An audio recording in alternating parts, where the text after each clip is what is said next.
I will call to order this meeting of the Erie County Board of Elections for June 8th, 2021. Mr. Smith, would you do the roll call, small as it is?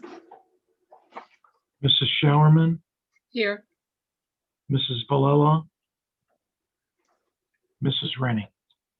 Here. Thank you. At this time, we will move on to the hearing of the public. Was there anyone who called in ahead of time to speak? No. Okay. Then for each person, they have, I believe, 3 minutes to speak. And I see Mr. Wertz is on the line. Okay, if you could just state your name and the Sure. usual district. Yep. Jim Wertz. I live in Erie 4-7. Chairwoman Rennie and members of the election board, thanks for the opportunity to speak today. I just have a couple of items. Generally, I think this was a fairly smooth municipal primary cycle, and especially coming off of 2020, I think we can all be happy to relax with this one and see that it went basically smoothly. One major issue that we encountered with the Democratic Party in terms of reporting numbers on election night was that many in 2020 we had the same occurrence, but it seemed to be related to the new voting machines that were put in place last year. But many judges of elections told us at the end of the evening on May 18th that they no longer were required to print and post the receipts with the voting returns from each machine. And I know that in the directions for the judges of elections, it still asks them to print 3 copies of the receipt, including one to be posted on the doors. I'm happy to provide the couple of precincts that I have, but it seemed to be pretty widespread throughout the county, where judges of elections simply said they no longer had to do it. And I'm wondering if this was a change in policy, a change in training, something that they received along the way, or if this is something else that we can address, because having those numbers available to us, even though it don't always include the mail ballot numbers, because many judges of elections were also not posting the mail ballot totals for their precincts. That if there's a way that we could work to get those posted at the end of election night, it is helpful to those of us that are tracking both voter turnout and election returns. The second item that I have is a request that in 2020, the county covered the cost of returning mail ballot applications. And that was I think, one, because the process was new, and 2, because COVID was a much greater concern at the time. But given the fact that we are still kind of in a state of COVID awareness, and that many of the folks who chose to vote by mail were elderly or folks that were considered themselves to be at some risk, choosing not to go to their polling place. I guess I'm asking formally if the Board of Elections would reconsider paying for postage on the return mail ballots for the fall general municipal election. It was a big help in 2020 for those voters, and as I stated in early 2020 when the issue first came up, that additional cost for voters to return their mail ballot application can be an impediment, especially for those. That concludes your time. Thank you. I think I can speak for us when I say, we will take it under advisement and consideration. So thank you for your requests. Is there anyone else who would like to speak? Anyone else from the public who would wish to speak? And last call, anyone from the public who would wish to speak at this time? Seeing none, we will move on to the next item on the agenda, which is the approval of minutes from the previous meeting of April 6th. And at this time, I will entertain a motion for the approval of those minutes. May I ask a question first? Yes, On the minutes, I don't have that one pulled up, but there was a place where it talked about 3 different things, and then at the end it said that we motioned to accept the changes, but it doesn't say that we were accepting all 3 changes. I have to find exactly what page it's on. okay, I'm looking at it myself now.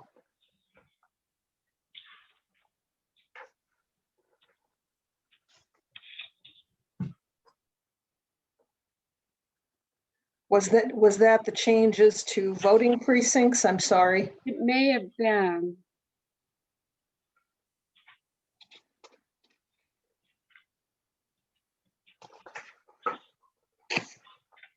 Oh, it was, because I just thought it maybe should say changes instead of change. I know that's a simple thing, but it's only mentioned after the third one. Okay. So voting on the changes altogether, do we need to vote to amend the minutes to include that as a plural? Mr. Smith? Yes. Okay. All right, Okay. I will entertain a motion then to amend the minutes to reflect the fact that we were voting on multiple changes. Then I make a motion to amend the minutes to reflect that we voted on 3 polling place changes. So to Thank you. change the word change to changes. Thank you. And I second that motion. And because there are just the 2 of us, I'm going to do this as a simple voice vote. So all those in favor, say aye. Aye. Aye. Opposed? And the vote carries for the amendment. And then I make a motion to approve the minutes. And I second that motion as well. So all those in favor? Aye. Aye. Opposed? Mr. Smith, would you please record both then? Yes. Thank you. All right. With that, we will move on to item 5 on the agenda, which is the election report. So, Mr. Smith, we'll give you the floor. Thank you, Madam Chairwoman.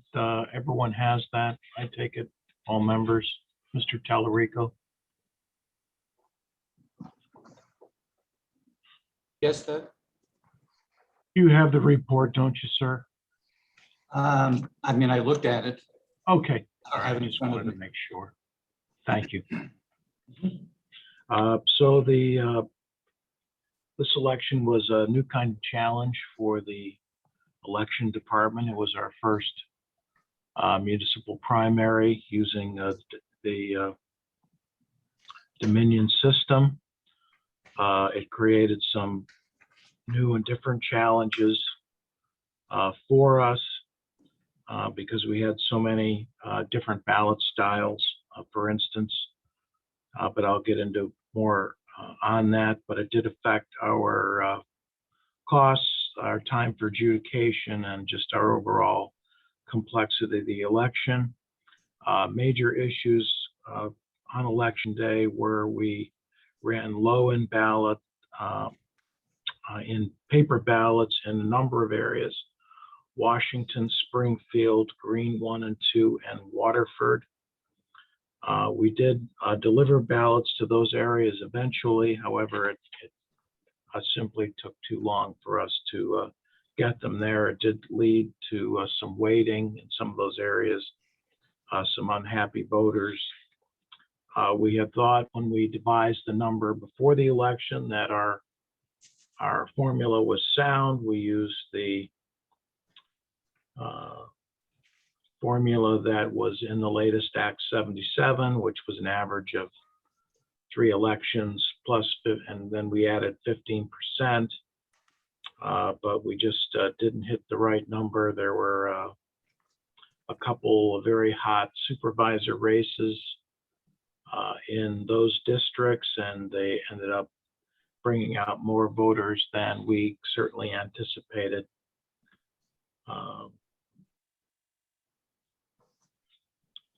Secondly, we had a couple instances where voters were allowed to take ballots out of the precincts. That happened in a limited number of instances. About 9 voters in Erie 521 and 25 voters in Girard 3. We did publicize that issue, and we got some ballots back, but not too many. In the first case, it was a pretty experienced judge at 521. In the latter, it was a brand new judge who missed training and relied on reading the book, and obviously the issue there in both cases, there's still training that has to be done with some of these judges. Unfortunately, I believe there is still some idea out there of people wanting a receipt or getting a receipt, and I think it's just because of general confusion over the change in voting systems the last couple of years. Not everybody is completely understanding of what our system is and what exactly the procedure is, even though we did go through a presidential here last year. We were missing a form, and that created some issues with our roamers. We had to deliver a general return form to all of our precincts. This is a fairly critical form, and it did create some problems for our roamers. Those are our roaming poll workers. So we are going to work on that process by which we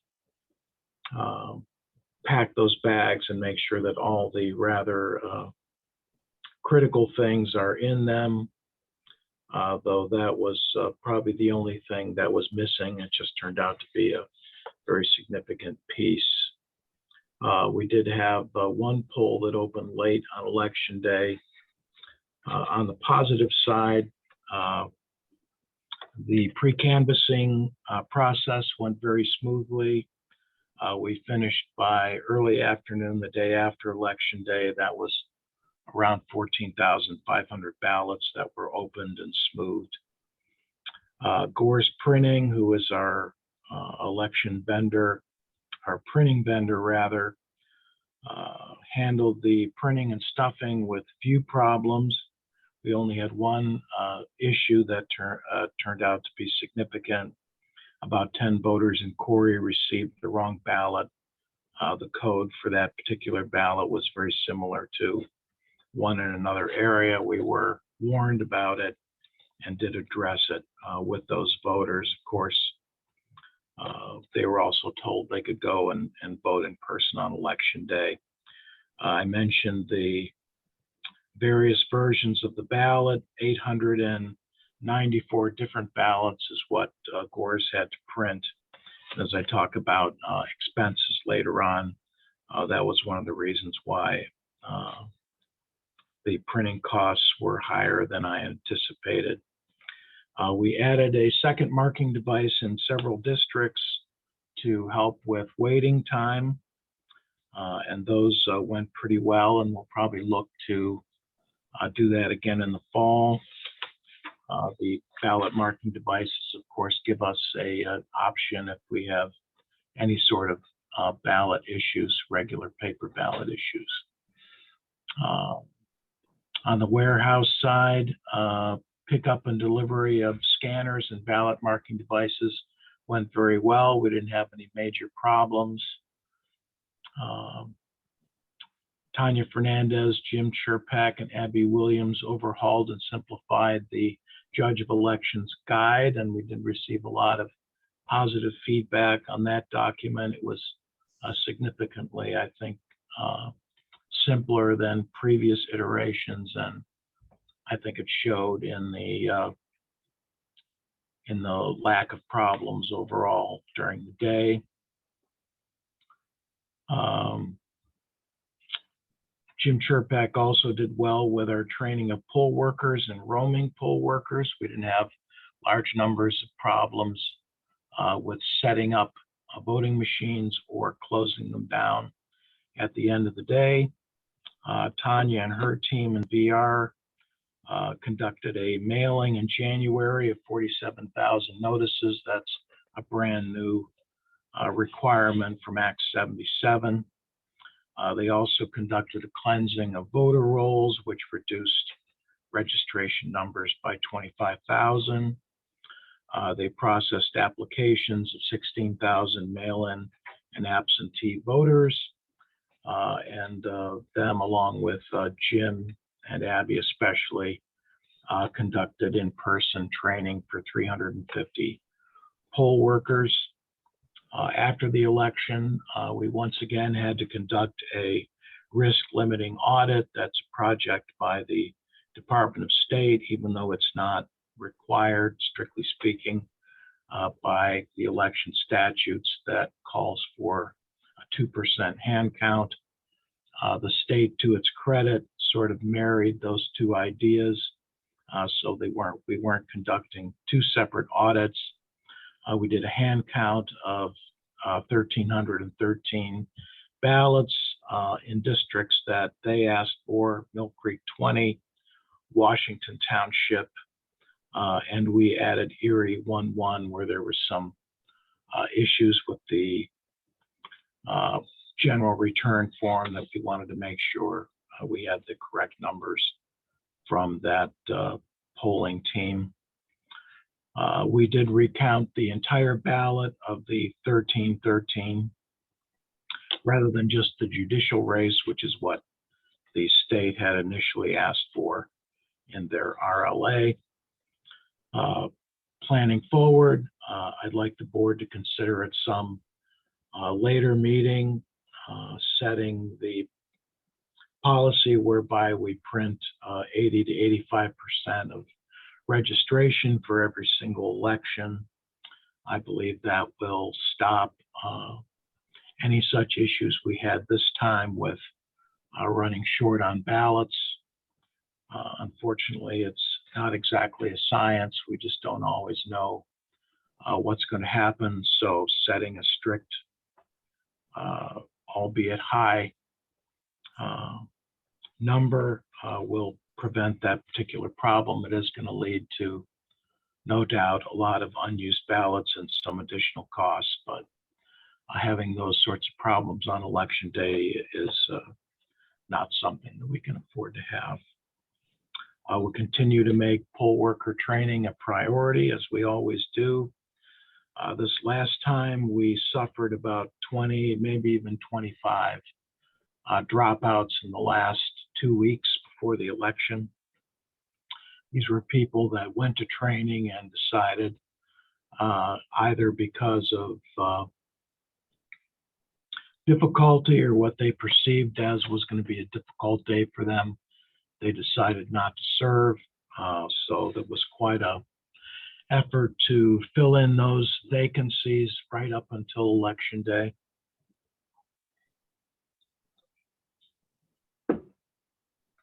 And Abby, Jim, and then the whole team, Tanya, did very well in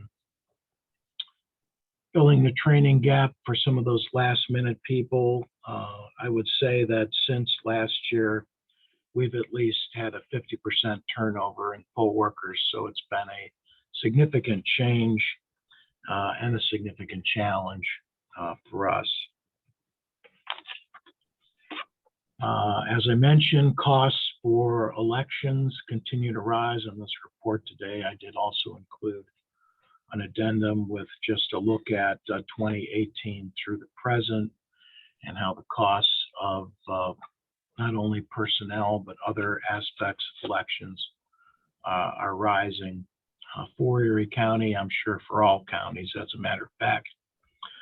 This particular election, we had a significant cost with our printing, in part because we had a 17-inch ballot as opposed to an 8x11 size that we had last fall. It turned out that Gores could not get the 8.5 by 17 paper from their mill. They had to get a larger size and cut it down. This led to increased costs. Our cost for printing 16,000 ballots this spring, I'm sorry, that's misstated. Our cost for printing 101,000 ballots total was $147,515. I will be talking to County Council, all of you, about the need for an appropriation to cover those costs through the end of the year. We will also have a mailing this summer. It'll be the traditional 5-year mailing. That is, those people that are inactive for 2 federal elections get a notice from Erie County, and that we think will be about 5,000 notices with return postage so that they can respond. And with that, I make myself available for any questions from the board. Thank you, Mr. Smith. Any questions from members of the board? Right, I do have one, and this is with regards to the amount of time and resources that need to be dedicated to bringing in poll workers, recruiting them, training them, and so forth. The problems that we are seeing in maintaining this, I'm not at all sure that this is a short-term problem, mostly because it is pretty reflective of what's going on in the business world as well. And I think it might not be a bad idea to take a look at the fact that we have one person directed towards doing the bulk of this work and whether that will be enough in the future. So that might be something that we need to take under consideration at some point in the future. And I just wondered what you would think about that, Mr. Smith. Well, I will agree with you that it seems like even with the 2 additional people that were provided to the voter registration office, the work continues to grow. I'll even say that Mr. Chirpak has his hands full out in the warehouse. At one time, we did have 2 people out there. Our longtime, now part-time, Rick Fullerton is no longer working for us. We did find a good replacement for him, but that too could be a consideration for somebody we bring in, that maybe they would have some sort of a hybrid possibility of working in some different areas. But I agree with you, the retention, training, and finding poll workers, though we've been somewhat lucky, it continues to be a challenge for us and for most counties, as a matter of fact. And I would just say that any resources that we could look at for helping our effort, I think would be absolutely used. We are not at a point where we would be padding anything or giving people a lot of downtime. There just simply is not that any longer, if there ever was. I agree. Thank you. just making a note. I see we have a suggestion in the notes field, so I just want to make a note of that. Thank you very much.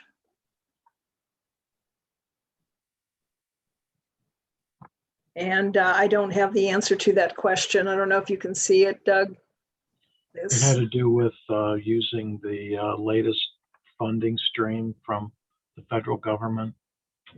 I did reach out to Jim Sparber because I was interested in potentially a piece of equipment that handles mail-in ballots. It's almost like something you'd see in a post office. And he seemed skeptical, but I think probably it'd be worthwhile for me to put together a proposal and see where it goes. To my way of thinking anyway, mail-in balloting still has a significant relationship to the pandemic, and given that these funds are supposed to be COVID-based in much of their basis, and I see from Cindy she's referring to the Civic Life grant. They did provide us with a grant last election, and that is a good idea, Cindy. We can look into that. But in any case, I believe any funding streams we can look at, Madam Chair, would be helpful and necessary at this point. I agree.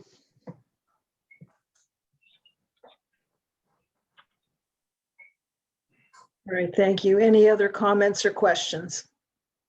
Madam Chair, Yes, Attorney Talarico. yes, could I ask Doug a few questions Yes. on this issue? Doug, what do we pay the poll workers? Poll workers, the judges earn 155, and the rest of them make 125. Do you see any connection between the amount that they're paid and why they may not show up, or why it may be so difficult to get a crew in place?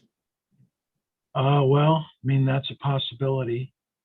There is, I believe, also in this latest round,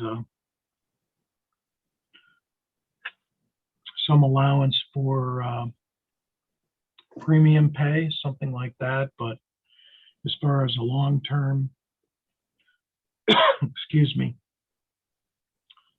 we did, the election for poll workers is in November, so I believe it might still be feasible or legal to look at changing that number, because the new terms won't start until next year. How many training sessions do they attend, and are they paid for those? We have one training session before each election. It's 3 hours. We did increase that stipend to $20 for the training session. We did that last year because the time for the session seemed to increase. Judges also get mileage stipend, not a very large one, I'll admit. And they also now receive a stipend for bringing back their ballots. So they ultimately can make probably around $200 for election day. Do you think that one training session is enough? Well, we do offer the option for people to attend more than one. We also have other electronic resources for judges at this point to conduct the session for, well, it starts on Monday and it goes all the way to Friday, so it's a full week. And that, I guess that's what makes it difficult to consider more training than that.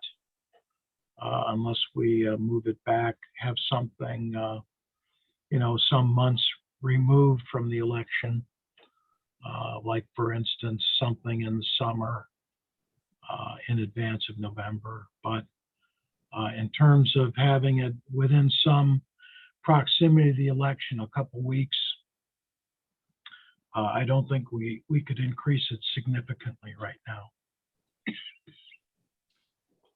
Well, perhaps the board should give consideration to further training and preparation of the poll workers for the election. I mean, we're at a time right now where the entire democratic process is being challenged. And even the election boards across the state of Pennsylvania are being challenged. And I think that it would be smart for the election board to tighten things up as much as they could. I think the election board could use a lot more money. It's always been treated as, it's almost not been treated or ignored forever because people didn't look so hard into voting, and voting never seemed to be a difficult thing to accomplish in the state of Pennsylvania. But a lot of this has been challenged and people have different views with it. And I think those poll workers are very, very important. So it's not just whether we have money, but whether we have enough money to, to produce an efficient process without any holes in it.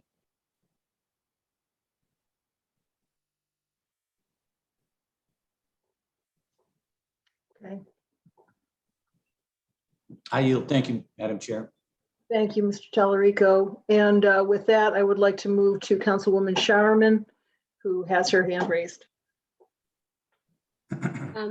I was judge of elections for probably close to 20 years. And the people that I know that did it really didn't do it for the money. We just did it as a civic service and to give back a little bit. And the cost, the wages have actually gone up since I did it. And I met a lot of friends along the way, and the majority of people that I know that quit doing it related to 50% turnover in the people that usually work at the polls. And all the people that I know quit because of COVID. That when I talked to them, they said it was COVID and they were afraid to work at the polls. I always felt that the 3-hour classes were adequate. We had the judges had the notebook that you gave us, and you could refer to almost any problem in that notebook. It was covered very well. And I always felt that the 3-hour class was sufficient, but we can discuss it. Thank you. Thank you.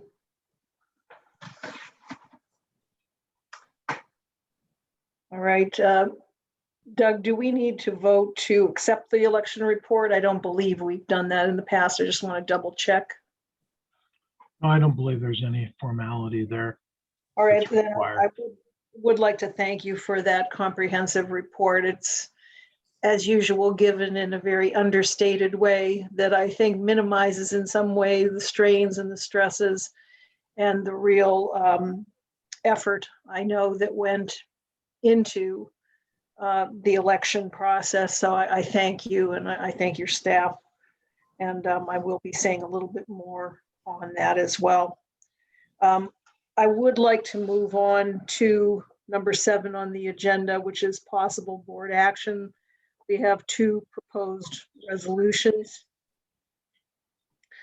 And Mr. Smith, if you would read resolution number 1 in title. Madam Chair, resolution number 1 is for the certification of the 2021 primary results. I'll just say that we haven't had a formal resolution for this in the past, but it just occurred to me that to have something in writing would be, I thought, a better instrument for the board than just a simple voice vote. So resolution number 1, certification of results from the 2021 primary election. And I will just say that the results before the board today include all regular ballots cast on May 18th, all legally accepted mail-in and absentee ballots, military ballots, and legally accepted provisional ballots. So moved. Second. All right, all those in favor? Aye. Aye. Opposed? Right, the resolution carries.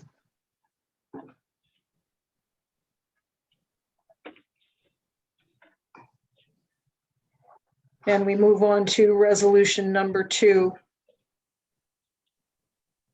Madam Chair, Yes, you Mr. will Smith. need to formally add this to the agenda. Thank you for that reminder. I needed that. The agenda was printed with the one resolution, and we have created a second proposed resolution, so I will entertain a motion to amend the agenda by adding this resolution. I make a motion to amend the agenda to include the second resolution. And I second that. All in favor of amending it? Aye. Aye. Opposed? All right, the adding carries. We move on to the resolution. Mr. Smith, I think I would like to see this read in its entirety, I think because of the importance of it. And then I at least will have some comments to make on this before we take the vote. So if you could read it in its entirety, I would appreciate it. Thank you, I will. Resolution number 2, 2021, urging the General Assembly and the governor to implement election changes before November. Whereas the pre-canvass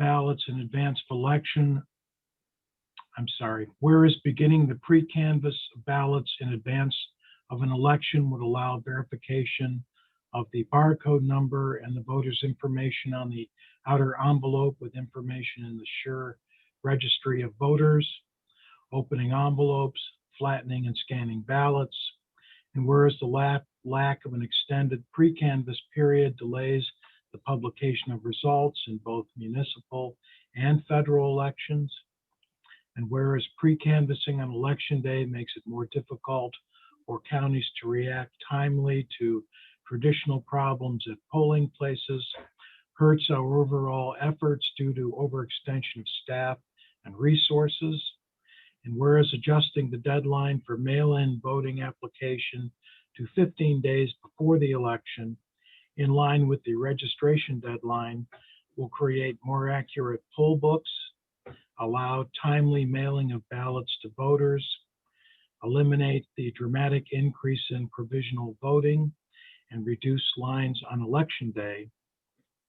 Resolved, the Erie County Board of Elections hereby urges the Pennsylvania General Assembly and Governor Wolf to approve 2 simple changes to the election code before summer recess so counties may implement them in time for the general election. 1, expanded period for pre-canvassing of ballots, and 2, change the mail-in ballot application deadline to 15 days before the election.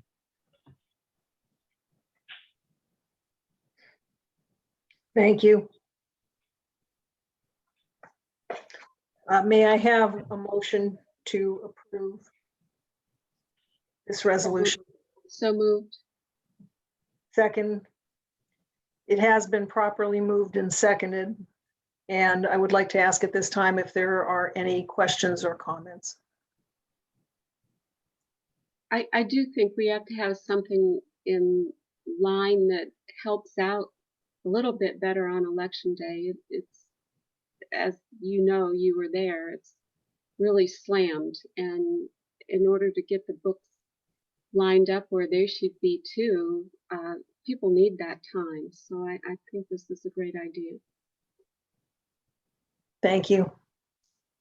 I too would like to say something, and I probably will talk with a little, I will give it a little more time later on today at the county council regular meeting. But in looking at what the County Commissioners Association of Pennsylvania is recommending, and this is a true bipartisan recommendation. This is Pennsylvania in all of its diversity in the truest sense of the word. The effectiveness, efficiency, and sustainability of the elections and voting process is at stake. And we need our elected officials to step up. The election code itself is out of step with the changes that were enacted in 2018 across Pennsylvania. The recommendations made by CCAP are common sense, and they apply to the issues at hand as far as getting the job done. Our system of government rests on an effective, reliable voting elections process. We have plenty of political posturing on both sides, and that has to do with access and it has to do with security. But the effectiveness of the system itself is probably more important than either one of those, because everything rests on that. Political posturing is a bit like an overinflated balloon. It's not only counterproductive, but it can be downright dangerous. And I think we are at that point. There were very few counties that got their counts completed for this primary with hardly any time to spare. And the third class counties and up especially were practically down to the wire. And we need these modifications made so that they can facilitate this process. And I urge our elected officials to champion that cause and champion those common sense changes. So I do think that this resolution is very important in that regard. And in step with that as well, I would like to give credit where credit is due, and that frankly is to the staff, the election officials, and the staff behind the elections offices. The CCAP report refers to it in itself, speaking of the dedicated public service servants who were laser focused on their responsibility as stewards of our democracy and who deserve our utmost respect and gratitude. And that cannot be stated too strongly. So to Doug, Nicole, and Jill in the county council offices, Tanya Fernandez in elections, who is just an absolutely phenomenal individual, and every single person in elections, it can't be stated strongly enough how much we owe to all of these people. Their professionalism, care, and integrity earns our respect and admiration.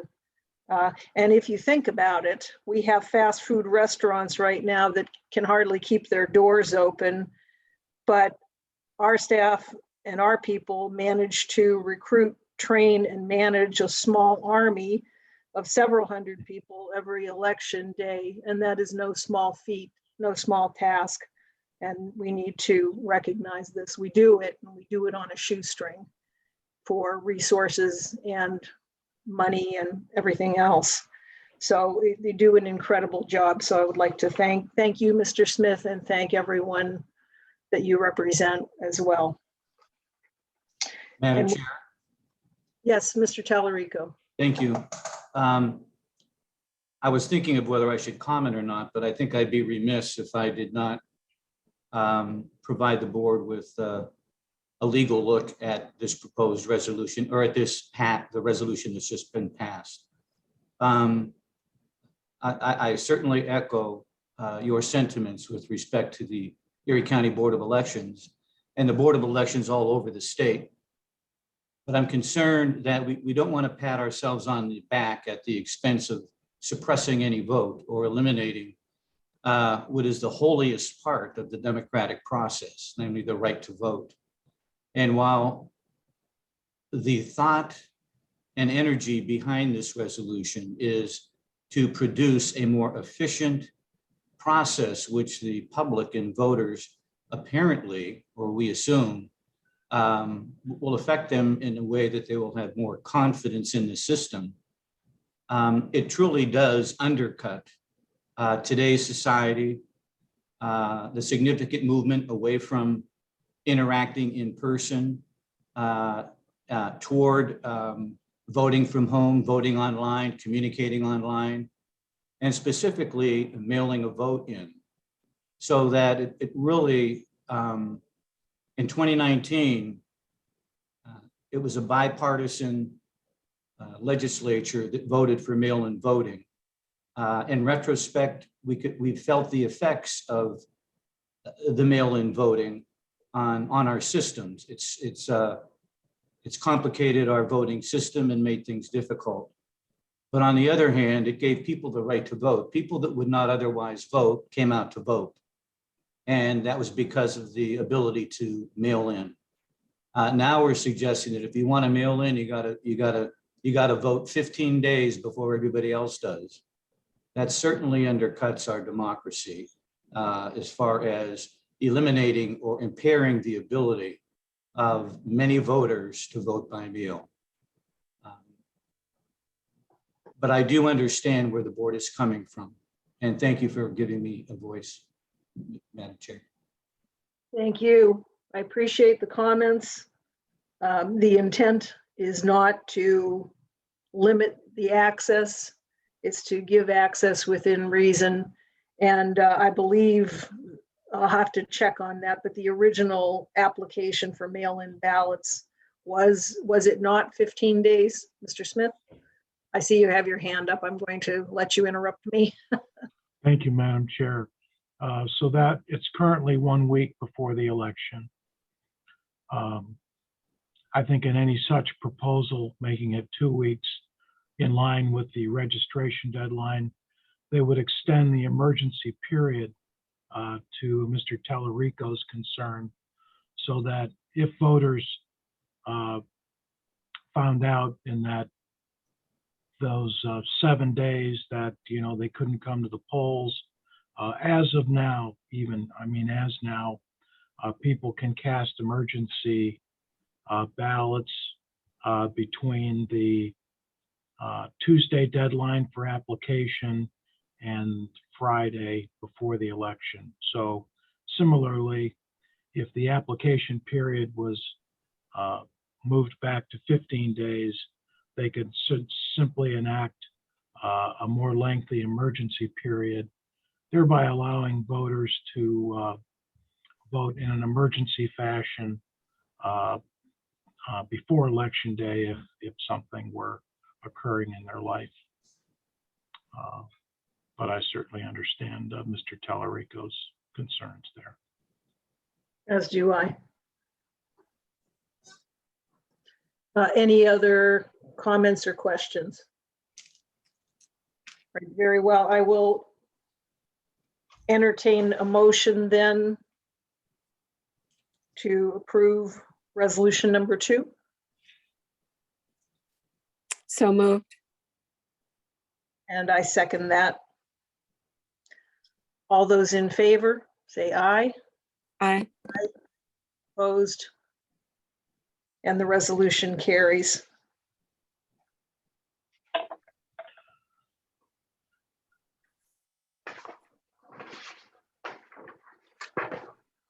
Madam Chair, Yes. there was a question on the chat about the deadline for returning ballots. This would not change that particular deadline. They would still be able to return their ballots up through Election Day. This is simply the deadline for applying. So it's only a change in that particular aspect. Yes, and I do want to point out that this is a resolution urging action by the General Assembly to support the law, in fact, that they put into place in 2018, and to ensure that it can be responsibly and practically accomplished according to the Pennsylvania Election Code. So that is merely what this resolution is attempting to encourage. All right. If there is nothing else then for the good of the order, I will ask for a motion to adjourn. Madam Chair, just before you do, I would just like to thank the board, all of the employees in the department, and Attorney Tallarico for all of your help in us getting to this place in the process. Thank you. Very welcome.